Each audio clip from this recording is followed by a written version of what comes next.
that got there first to take him off balance. A small, athletic, disruptive defensive tackle from Pittsburgh. I'm not talking about Aaron Donald. I'm talking about Kalijah Kancey. What's up, everybody? This is Kent Swanson here with my guy, Sean Barber. About to break down some Kalijah Kancey tape presented by Miller Lite Barber. This is one of the more unique prospects in this class. You know, not the biggest guy, but man, just a unique, disruptive player. The ACC Defensive Player of the Year last year. Yeah, when you talk about defensive linemen, I kind of look at myself back when I used to play linebacker and say, would I want this guy in front of me? Would I want to play behind him? Like you're saying, he's so disruptive in the A and B gaps. It makes a linebacker's job. You can really stay true to your angles, attack downhill. And you know he's going to not let any of those double teams come up to the second level. Yeah, it's, such a unique first step, just unique first step quickness. Some people are going to knock him for the size, but good luck going up against him for 4 quarters. He's going to stress out a lot of interior linemen at the next level. Let's look at some of the interior linemen he stressed out at the college level.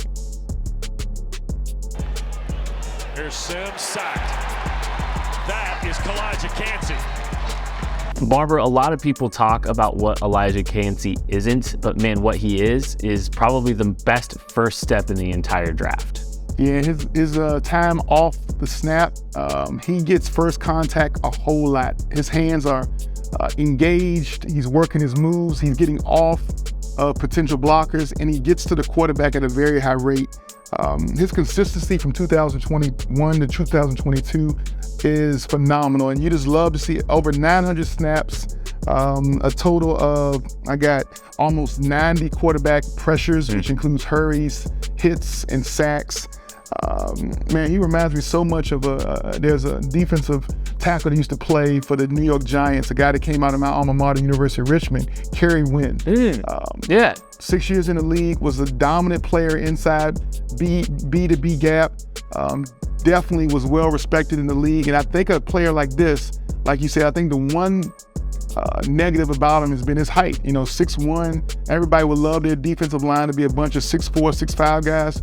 But I tell you one thing, man, the tenacity this young man uses to get to the ball and his attitude and his effort, those more than make up for that 1 or 2 inches he lacks in height. Some people kind of worry about how he's going to be able to hold up playing against the run. He's playing at 280, a little bit of a squattier build too. Like, I think he carries what he weighs well. Like with the Chiefs, it's a little bit of a Tershawn Wharton build to him a little bit. But he's more of a juiced up version with that. And I still actually think he plays the run pretty well, all things considered, for his frame.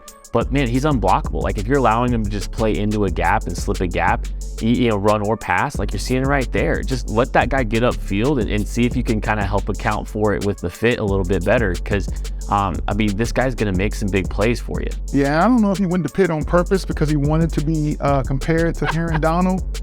But if you look at the height and the way he plays and anchors and the way he plays against the run and pursues of the ball, there's a lot of, it looks very familiar with that same color scheme as an Aaron Donald. And I think that, hey man, a young man like this, explosive, he's a game wrecker. He does so many things when it comes in the interior of that defensive line of messing up all your running schemes and your veer blocking and your footwork on offense. You gotta really account for this guy in a different way. He demands a double team, and I've seen him split a couple of them. Oh my goodness. Any blocking scheme you have where you put him one-on-one with a running back, the offensive coordinator should be fired after that kind of scheme is put in. But this young man he's a ball of energy. He looks like he plays with a lot of passion, desire, and he just wants to be a demonstrative, impactful force on the defensive side of the ball. Yeah, he's got a lot to lack about. You look at, was seeing some of his ability on those stunts, just like there's not a lot of D tackles that can really execute that kind of stunt the way that he's able to. That's quickness, fluidity through his frame, some traits that you really like on him, but like the hand technique's really, really good too, where he's getting uncovered quick, he's getting upfield, he's penetrating a gap, and he's disrupting plays. So even if he doesn't necessarily hold up against the run the way some other bigger defensive tackles might, you kind of got to live with it, I think, because of what he's able to do making negative plays. He made a lot of negative plays at Pittsburgh. I think he's going to make a lot of negative plays in the NFL. That's Kalijah Kancey, the defensive tackle out of Pittsburgh.